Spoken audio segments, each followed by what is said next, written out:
US Special Envoy Kurt Volker says he wants to draw the world's attention to a forgotten conflict. Ukraine's war with Russian-backed separatist rebels grinds on, away from the global headlines, but ever present in the destroyed villages and minefields. We've just transferred into armoured personnel carriers for the last section of the journey towards the contact line, which is constantly shifting day by day in eastern Ukraine.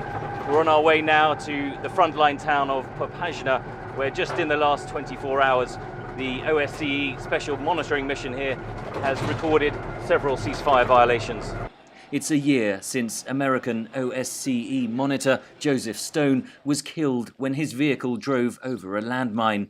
The Organization for Security and Cooperation in Europe monitors, and civilians still face grave dangers. The biggest risk for civilians is that of being injured or killed by shrapnel, meaning through the use of weapons that should not be used according to the Minsk agreements.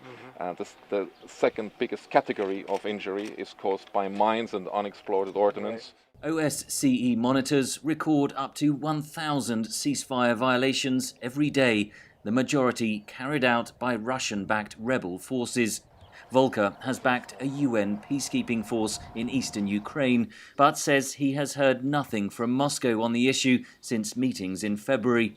Russian military commanders withdrew from the Joint Ceasefire Monitoring Center in December. Everyone has a very clear understanding that this conflict is caused by Russia's intervention, that it is 100% Russian command and control, Russian direction of the political activities of the two people's republics. And so we need Russia to make a fundamental decision for peace. If they want to do that, we are ready to step in and help. In recent months, the US has supplied Ukraine with Javelin anti-tank missile systems, enraging Moscow. It's really a question of what makes sense, what's necessary for Ukraine's self-defenses. Is Ukraine prepared to buy it? Or will the U.S. look at things such as foreign military financing, as we did in the case of Javelins?